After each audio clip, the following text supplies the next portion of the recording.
35장. 여호와께서 여리고 맞은편 요단강과 모압 평지에서 모세에게 말씀하여 이르시되 이스라엘 자손에게 명령하여 그들이 받은 기업에서 레위인에게 거주할 성읍들을 주게 하고 너희는 또 그 성읍들을 두르고 있는 초장을 레위인에게 주어서 성읍은 그들의 거처가 되게 하고 초장은 그들의 재산인 가축과 짐승들을 불 곳이 되게 할 것이라. 너희가 레위인에게 줄 성읍들의 틀은 성벽에서부터 밖으로 사방 1000규빗이라. 성을 중앙에 두고 성곽 동쪽으로 2000규빗, 남쪽으로 2000규빗, 서쪽으로 2000규빗, 북쪽으로 2000규빗을 측량할지니 이는 그들의 성읍의 틀이며 너희가 레위인에게 줄 성읍은 살인자들이 피하게 할 도피성으로 6성읍이요 그 외에 40의 성읍이다. 너희가 레위인에게 모두 48성읍을 주고 그 초장 함께 주되 너희가 이스라엘 자손의 소유에서 레위인에게 너희가 성읍을 줄 때에 많이 받은 자에게서는 많이 떼어서 주고 적게 받은 자에게서는 적게 떼어 줄 것이라. 각기 받은 기업을 따라서 그 성읍들을 레위인에게 줄지니라. 여호와께서 또 모세에게 말씀하여 이르시되 이스라엘 자손에게 말하여 그들에게 이르라. 너희가 요단강을 건너 가나안 땅에 들어가거든 너희를 위하여 성읍을 도피성으로 정하여 부지 중에 살인한 자가 그리로 피하게 하라. 이는 너희가 복수할 자에게서 도피하는 성을 삼아 살인자가 회중 앞에 서서 판결을 받기까지 죽지 않게 하기 위함이니라. 너희가 줄 성읍 중에 6을 도피성이 되게 하되 세 성읍은 요단 이쪽에 두고 세 성읍은 가나안 땅에 두어 도피성이 되게 하라. 이 6성읍은 이스라엘 자손과 타국인과 이스라엘 중에 거류하는 자의 도피성이 되리니 부지 중에 살인한 모든 자가 그리로 도피할 수 있으리라. 만일 철연장으로 사람을 쳐 죽이면 그는 살인자니 그 살인자를 반드시 죽일 것이요 만일 사람을 죽일 만한 돌을 손에 들고 사람을 쳐 죽이면 이는 살인한 자니 그 살인자는 반드시 죽일 것이요 만일 사람을 죽일 만한 나무 연장을 손에 들고 사람을 쳐 죽이면 그는 살인한 자니 그 살인자는 반드시 죽일 것입니다. 피를 불법하는 자는 그 살인한 자를 자신이 죽일 것이니 그를 만나면 죽일 것이요 만일 미워하는 까닭에 밀쳐 죽이거나 기회를 엿보아 못을 던져 죽이거나 아기를 가지고 손으로 쳐 죽이면 그 친자는 반드시 죽일 것이니 이는 살인하였습니다. 피를 보복하는 자는 살인자를 만나면 죽일 것입니다. 악의가 없이 우연히 사람을 밀치거나 기회를 엿봄이 없이 못을 던지거나 보지 못하고 사람을 죽일 만한 돌을 던져서 죽였을 때에 이는 악의도 없고 해하려 한 것도 아닌즉 회중이 친자와 피를 보복하는 자 간에 이 규례대로 판결하여 피를 보복하는 자의 손에서 살인자를 건져내어 그가 피하였던 도피성으로 돌려보낼 것이요 그는 거룩한 기름 부음을 받은 대제사장이 죽기까지 거기 거주할 것이니라.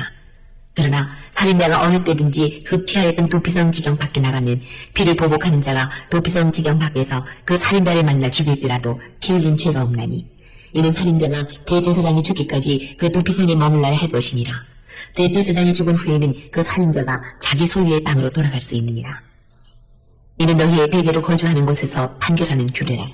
사람을 죽인 모든 자, 곧 살인한 자는 증인들의 말에 따라서 죽일 것이나 한 증인의 증거만 따라서 죽이지 말 것이요 고의로 살인죄를 범한 살인자는 생명의 속전을 받지 말고 반드시 죽일 것이며 또 도피성에 피한 자는 대제사장이 죽기 전에는 속전을 받고 그의 땅으로 돌아가 거주하게 하지 말 것이니라. 너희는 너희가 거주하는 땅을 더럽히지 말라. 피는 땅을 더럽히나니 피 흘림을 받은 땅은 그 피를 흘리게 한 자의 피가 아니면 속함을 받을 수 없느니라. 너희는 너희가 거주하는 땅, 곧 내가 거주하는 땅을 더럽히지 말라. 나 여호와는 이스라엘 자손 중에 있음이니라. 오늘 말씀은 민수기 35장 11절 말씀입니다. 너희는 이스라엘 자손 중에 도피할 성읍들을 삼아 그 가운데로 도피하는 자가 피를 면하게 하라. 민수기 35장은 도피성의 제도를 통해 공동체가 어떻게 공의와 자비를 함께 실현했는지를 보여줍니다. 살인과 실수로 인한 죽음, 복수의 문제는 단순히 개인 사건이 아니라 공동체의 질서와 안전에 직결되는 일입니다. 그러므로 하나님은 공적 절차와 보호장치를 마련하셨고 그로써 피해자와 가해자 모두에게 공평한 처리가 이루어지게 하셨습니다.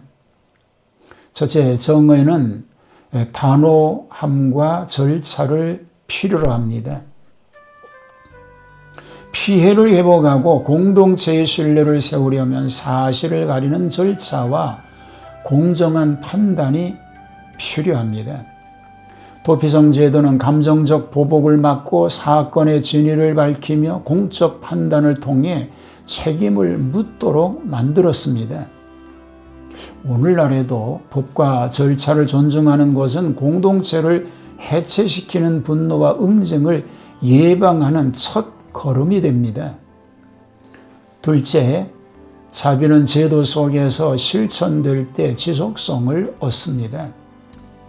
도피성은 단순히 벌을 피하게 하는 은혜가 아니라 진실을 밝히고 회복의 길을 찾게 하는 보호장치였습니다.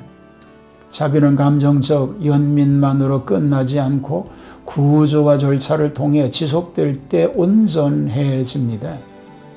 그래도 누군가의 실수나 범죄를 다룰 때 단호한 책임 추궁과 더불어 회복의 통로를 마련해야 합니다. 사과, 배상, 재교육, 공동체의 재수용 같은 구체적 단계들이 필요합니다. 셋째, 공동체에는 서로를 보호할 책임이 있습니다. 도피성은 개인의 문제를 개인에게만 맡기지 않고 온 공동체가 보장해야 할 안전망으로 보았습니다. 가정과 교회, 지역사회 안에서 약자와 실수한 이를 보호하려는 시스템, 신고 체계, 중보자 회복 프로그램을 갖춘 것은 신앙의 실천입니다. 고발과 폭로의 순간에도 당사자의 회복 가능성과 공동체적 안전을 함께 고려하는 책임 있는 태도가 필요합니다. 도피성 제도는 고대의 사회적 안정장치였듯이 이 땅에도 하나님의 뜻을 이루어가는 그런 복된 사회가 되기를 축복합니다. 하나님, 우리로 하여금 공의를 세우되 자비를 잊지 않게 하시고 서로를 보호하고 회복하는 지혜를 주소서. 공동체 안에서 상처받는 이가 다시 설 수 있는 길을 열어주시며 우리의 판단과 말이 치유와 평화를 이루는 도구가 되게 하옵소서. 아멘.